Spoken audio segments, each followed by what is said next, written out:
Hi, and welcome to Bedtime Stories with Matthew. We're reading The Hobbit, and this is episode number 2. Gandalf sat at the head of the party with the 13 dwarves all round, and Bilbo sat on a stool at the fireside, nibbling at a biscuit. His appetite was quite taken away, and trying to look as if this was all perfectly ordinary and not in the least an adventure. The dwarves ate, and talked, and time got on. At last they pushed their chairs back, and Bilbo made a move to collect the plates and glasses. "I suppose you will all stay to supper," he said in his politest, unpressing tones. "Of course," said Thorin, "and after. We shan't get through the business till late, and we must have some music first. Now to clear up." Thereupon the 12 dwarves, not Thorin, he was too important and stayed talking to Gandalf, jumped to their feet and made tall piles of all the things. Off they went, not waiting for trays, balancing columns of plates, each with a bottle on the top, with one hand, while the hobbit ran after them, almost squeaking with fright, "Please be careful, and please, don't manage. Don't trouble, I can manage." But the dwarves only started to sing. "Chip the glasses and crack the plates, blunt the knives and bend the forks, that's what Bilbo Baggins hates. Smash the bottles and burn the corks. Cut the cloth and tread on the fat, pour the milk on the pantry floor, leave the bones on the bedroom mat, splash the wine on every door. Dump the crocks in a boiling bowl, pound them up with a thumping pole, and when you've finished, if any are whole, send them down the hall to roll. That's what Bilbo Baggins hates, so carefully with the plates." And of course, they did none of these dreadful things, and everything was cleaned and put away safe as quick as lightning, while the hobbit was turning round and round in the middle of the kitchen trying to see what they were doing. Then they went back and found Thorin with his feet on the fender, smoking a pipe. He was blowing the most enormous smoke rings, and wherever he told one to go, it went. Up the chimney, or behind the clock on the mantelpiece, or under the table, or round and round the ceiling, but wherever it went, it was not quick enough to escape Gandalf. Pop! He sent a smaller smoke ring from his short clay pipe straight through each one of Thorin's. Then Gandalf's smoke ring would go green and come back to hover over the wizard's head. He had a cloud of them about him already, and in the dim light it made him look strange and sorcerous. Bilbo stood still and watched. He loved smoke rings, and then he blushed to think how proud he had been yesterday morning of the smoke rings he had sent up the wind over the hill. "Now for some music," said Thorin. "Bring out the instruments." Keely and Feely rushed for their bags and brought back little fiddles. Dori, Nori, and Ori brought out flutes from somewhere inside their coats. Bomber produced a drum from the hall. Bifur and Bofur went out too and came back with clarinets that they had left among the walking sticks. Dwalin and Balin said, "Excuse me, I left mine on the porch. Just bring mine in with you," said Thorin. They came back with viols as big as themselves, and with Thorin's harp wrapped in a green cloth. It was a beautiful golden harp, and when Thorin struck it, the music began all at once, so sudden and sweet that Bilbo forgot everything else, and was swept away into dark lands under strange moons, far over the water and very far from his hobbit hole under the hill. The dark came into the room from the little window that opened in the side of the hill. The firelight flickered. It was April, and still they played on, while the shadow of Gandalf's beard wagged against the wall. The dark filled all the room, and the fire died down, and the shadows were lost, and still they played on. And suddenly, first one and then another began to sing as they played. Deep-throated singing of the dwarves in the deep places of their ancient homes. And this is like a fragment of their song, if it can be like their song without their music. "Far over the misty mountains cold, dungeons deep, and caverns old, we must away ere break of day to seek the pale enchanted gold. The dwarves of yore made mighty spells, while hammers fell like ringing bells, in places deep where dark things sleep, in hollow halls beneath the fells. For ancient king and elvish lord, there many a gleaming golden hoard they shaped and wrought, and light they caught to hide in gems on hilt of sword. On silver necklaces they strung the flowering stars, on crowns they hung the dragon fire, in twisted wire they meshed the light of moon and sun. Far over the misty mountains cold, to dungeons deep and caverns old, we must away at break of day to claim our long-forgotten gold. Goblets they carved there for themselves, and harps of gold. Where no man delves, there lay they long, and many a song was sung, unheard by men or elves. The pines were roaring on the height, the winds were moaning in the night. The fire was red, it flaming spread, the trees like torches blazed with light. The bells were ringing in the dale, and men looked up with faces pale. Then dragons' ire, more fierce than fire, laid low their towers and houses frail. The mountains smoked beneath the moon, the dwarves they heard the tramp of doom. They fled their hall to dying fall, beneath his feet, beneath the moon. Far over the misty mountains grim, to dungeons deep and caverns dim, we must away at break of day to win our harps and gold from him. As they sang, the hobbit felt the love of beautiful things made by hands and by cunning and by magic moving through him, a fierce and a jealous love, the desire of the hearts of dwarves. Then something tookish woke up inside him, and he wished to go and see the great mountains, and hear the pine trees and the waterfalls, and explore the caves, and wear a sword instead of a walking stick. He looked out of the window. The stars were out in the dark sky above the trees. He thought of the jewels of the dwarves shining in dark caverns. Suddenly, in the wood beyond the water, a flame leapt up, probably someone lighting a wood fire, and he thought of plundering dragons settling on his quiet hill and kindling it all to flames. He shuddered, and very quickly he was plain Mr. Baggins of Bag End, Underhill, again. He got up trembling. He had less than half a mind to fetch the lamp, and more than half a mind to pretend to, and go and hide behind the beer barrels in the cellar, and not come out again until all the dwarves had gone away. Suddenly he found that the music and the singing had stopped, and they were all looking at him with eyes shining in the dark. "Where are you going?" said Thorin, in a tone that seemed to show that he guessed both halves of the hobbit's mind. "What about a little light?" said Bilbo apologetically. "We like the dark," said all the dwarves. "Dark for dark business. There are many hours before dawn." "Of course," said Bilbo, and sat down in a hurry. He missed the stool and sat in the fender, knocking over the poker and shovel with a crash. "Hush!" said Gandalf. "Let Thorin speak." And this is how Thorin began.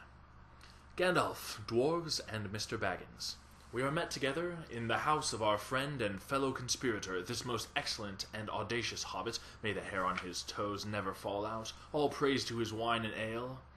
He paused for breath and for a polite remark from the hobbit, but the compliments were quite lost on poor Bilbo Baggins, who was wagging his mouth in protest at being called audacious, and worst of all, fellow conspirator, though no noise came out, he was so flummoxed. So Thorin went on. "We are met to discuss our plans, our ways, means, policy, and devices. We shall soon, before the break of day, start on our long journey, a journey from which some of us, or perhaps all of us, except our friend and counselor, the ingenious wizard Gandalf, may never return. It is a solemn moment. Our object is, I take it, well known to us all. To the estimable Mr. Baggins, and perhaps to one or two of the younger dwarves, I think I should be right in naming Keely and Feely, for instance, the exact situation at the moment may require a little brief explanation." This was Thorin's style. He was an important dwarf. If he had been allowed, he would have probably gone on like this until he was out of breath without telling anyone there anything that was not known already. But he was rudely interrupted. Poor Bilbo couldn't bear it any longer. At "may never return," he began to feel a shriek coming up inside, and very soon it burst out like the whistle of an engine coming out of a tunnel. All the dwarves sprang up, knocking over the table. Gandalf struck a blue light on the end of his magic staff, and in its firework glare the poor little hobbit could be seen kneeling on the hearthrug, shaking like a jelly that was melting. Then he fell flat on the floor and kept on calling out, struck by lightning, over and over again, and that was all they could get out of him for a long time. So they took him and laid him out of the way on the drawing-room sofa with a drink at his elbow, and they went back to their dark business. "Excitable little fellow," said Gandalf as they sat down again. "Gets funny, queer fits, but he is one of the best, as fierce as a dragon in a pinch." If you have ever seen a dragon in a pinch, you will realize that this was only poetical exaggeration applied to any hobbit, even to Old Took's great-granduncle Bullroarer, who was so huge for a hobbit that he could ride a horse. He charged the ranks of the goblins of Mount Graham in the Battle of the Green Fields, and knocked their king Gulfimble's head clean off with a wooden club. It sailed 100 yards through the air and went down a rabbit hole, and in this way the battle was won and the game of golf invented at the same moment. In the meanwhile, however, Bullroarer's gentler descendant was reviving in the drawing room. After a while and a drink, he crept nervously to the door of the parlor. This is what he heard. Gloin speaking, humph, or some snort more or less like that. Will he do you think? It is all very well for Gandalf to talk about this hobbit being fierce, but one shriek like that in a moment of excitement would be enough to wake the dragon and all its relatives and kill the lot of us. I think it sounded more like fright than excitement. In fact, if it had been not for the sign on the door, I should have been sure we had come to the wrong house. As soon as I clapped my eyes on the little fellow bobbing and puffing on the mat, I had my doubts. He looks more like a grocer than a burglar. Then Mr. Baggins turned the handle and went in. The Took side had won. He suddenly felt he would go without bed and breakfast to be thought fierce. As for the little fellow bobbing on the mat, it almost made him really fierce. Many a time afterwards, the Baggins part regretted what he did now, and he said to himself, Bilbo, you were a fool. You walked right in and put your foot in it. Pardon me, he said, if I've overheard words that you were saying. I don't pretend to understand what you're talking about, or your reference to burglars, but I think I am right in believing, this is what he called being on his dignity, that you think I am no good. I will show you. I have no signs on my door. It was painted a week ago, and I am quite sure that you have come to the wrong house. As soon as I saw your funny faces on the doorstep, I had my doubts. But treat it as the right one. Tell me what you want done, and I will try it if I have to walk from here to the east of East and fight the wild wereworms in the last desert. I had a great-great-great-granduncle once. Bullroarer took and... Yes, but that was long ago, said Gloin. I was talking about you. And I assure you there is a mark on this door, the usual one in the trade, or used to be. Burglar wants a good job, plenty of excitement, and a reasonable reward. That's how it's usually read. You can say expert treasure hunter instead of burglar if you like. Some of them do. It's all the same to us. Gandalf told us that there was a man of this sort in these parts looking for a job at once, and that he had arranged for a meeting here this Wednesday tea time. Of course there's a mark, said Gandalf. I put it there myself, for very good reasons. You asked me to find the 14th man for your expedition, and I chose Mr. Baggins. Just let anyone say I chose the wrong man or the wrong house, and you can stop at 13 and have all the bad luck you like, or go back to digging coal. He scowled so angrily at Gloin that the dwarf huddled back in his chair, and when Bilbo tried to open his mouth to ask a question, he turned and frowned at him and stuck out his bushy eyebrows, till Bilbo shut his mouth tight with a snap. That's right, said Gandalf. Let's have no more argument. I have chosen Mr. Baggins, and that ought to be enough for all of you. If I say he is a burglar he is, or will be when the time comes. There is a lot more in him than you guess, and a deal more than he has any idea of himself. You may, possibly, all live to thank me yet. Now, Bilbo, my boy, fetch the lamp and let's have a little light on this. On the table, in the light of a big lamp with a red shade, he spread a piece of parchment, rather like a map. This was made by Thror, your grandfather, Thorin, he said, in answer to the dwarves' excited questions. It is a plan of the mountain. I don't see that this will help us much, said Thorin disappointedly after a glance. I remember the mountain well enough and the lands about it, and I know where Mirkwood is and the withered heath where the great dragons bred. There is a dragon marked in red on the mountain, said Balin, but it will be easy enough to find him without that, if ever we arrive there. There is one point you haven't noticed, said the wizard, and that is the secret entrance. You see that rune on the west side and the hand pointing to it from the other runes? That marks a hidden passage to the lower halls. Look at the map at the beginning of this book, and you will see there the runes.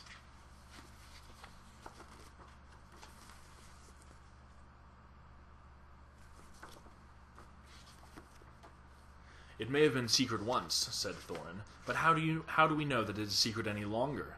Old Smaug has lived there long enough now to find out anything there is to know about those caves. He may, but he can't have used it for years and years. Why? Because it is too small.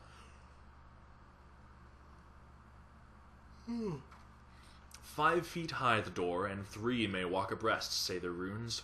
But Smog could not creep into a hole that size. Not even when he was a young dragon. Certainly not after devouring so many of the dwarves and men of Dale. "It seems a great big hole to me," squeaked Bilbo, who had no experience of dragons, and only of hobbit holes. He was getting excited and interested again, so that he forgot to keep his mouth shut. He loved maps, and in his hall there hung a large one of the country round, with all his favorite walks marked on it in red ink. "How could such a large door be kept secret from everybody outside, apart from the dragon?" he asked. He was only a little hobbit, you must remember. "In lots of ways," said Gandalf. "But in what way this one has been hidden, we don't know without going to see. From what it says on the map, I should guess there is a closed door which has been made to look exactly like the side of the mountain. That is the usual dwarves' method. I think that is right, isn't it?" "Quite right," said Thorin. "Also," went on Gandalf, "I forgot to mention that with the map went a key, a small and curious key.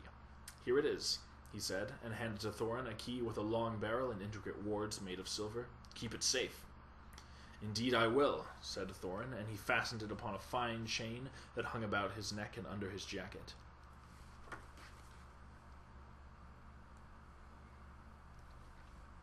Now things begin to look more hopeful. This news alters them much for the better. So far we have had no clear idea what to do. We thought of going east and quite as careful as we could, as far as the Long Lake. After that, the trouble would begin. A long time before that, if I know anything about the roads east, interrupted Gandalf.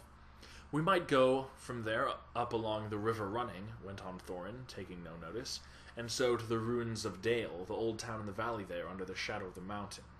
But we none of us like the idea of the front gate. The river runs right out of it through the great cliff at the south of the mountain, and out of it comes the dragon too, far too often, unless he has changed his habits." "That would be no good," said the wizard, "not without a mighty warrior, even a hero." "I tried to find one, but warriors are busy fighting one another in distant lands, and in this neighborhood heroes are scarce or simply not to be found. Swords in these parts are mostly blunt, and axes are used for trees, and shields as cradles or dish covers, and dragons are comfortably far off and therefore legendary. That is why I settled on burglary, especially when I remember the existence of a side door. And here is our little Bilbo Baggins, the burglar, the chosen and selected burglar. So now let's get on and make some plans." "Very well then," said Thorin. "Supposing the burglar expert gives us some ideas or suggestions." He turned with mock politeness to Bilbo. "First I should like to know a bit more about things," said he, feeling all confused and a bit shaky inside, but so far still tookishly determined to go on with things. "I mean about the gold, and the dragon, and all that, and how it got there, and who it belongs to, and so on and further." "Bless me," said Thorin, "haven't you got a map? And didn't you hear our song? And haven't we been talking about all this for hours?" "All the same, I should like it plain and clear," said he obstinately, putting on his business manner, usually reserved for people who tried to borrow money off him, and doing his best to appear wise and prudent and professional, and live up to Gandalf's recommendation. "Also, I should like to know about risks, out-of-pocket expenses, time required, and remuneration, and so forth," by which he meant, what am I going to get out of it, and am I going to come back alive? "Oh, very well," said Thorin. "Long ago in my grandfather Thror's time, our family was driven out of the far north, and came back with all their wealth and their tools to this mountain on the map. It had been discovered by my far ancestor, Thrain the Old, but now they mined, and they tunneled, and they made huger halls and greater workshops, and in addition, I believe, they found a good deal of gold and a great many jewels, too. Anyway, they grew immensely rich and famous, and my grandfather was king under the mountain again, and treated with great reverence by the mortal men who lived to the south, and were gradually spreading up the running river as far as the valley overshadowed by the mountain. They built the merry town of Dale there in those days. Kings used to send for our smiths, and reward even the least skillful most richly. Fathers would beg us to take their sons as apprentices, and pay us handsomely, especially in food supplies, which we never bothered to grow or find for ourselves. Altogether, those were good days for us, and the poorest of us had money to spend and to lend, and leisure to make beautiful things just for the fun of it, not to speak of the most marvelous and magical toys, the like of which is not to be found in the world nowadays. So my grandfather's halls became full of armor, and jewels, and carvings, and cups, and the toy market of Dale was the wonder of the north. Undoubtedly, That is what brought the dragon. Dragons steal gold and jewels, from men and elves and dwarves wherever they can find them, and they guard their plunder as long as they live, which is practically forever unless they are killed, and never enjoy a brass ring of it. Indeed, they hardly know a good bit of work from a bad, though they usually have a good notion of the current market value, and they can't make a thing for themselves, not even mend a little loose scale of their armor. There were lots of dragons in the north in these days, and gold was probably getting scarce up there, with the dwarves flying south or getting killed and all the general waste and destruction that dragons make going from bad to worse. There was a most especially greedy, strong, and wicked worm called Smog. One day he flew up into the air and came south. The first we heard of it was a noise like a hurricane coming from the north, and the pine trees on the mountain creaking and cracking in the wind. Some of the dwarves who happened to be outside, I was one, luckily, a fine adventurous lad in those days, always wandering about, and it saved my life that day. Well, from a good way off, we saw the dragon settle on our mountain in a spout of flame.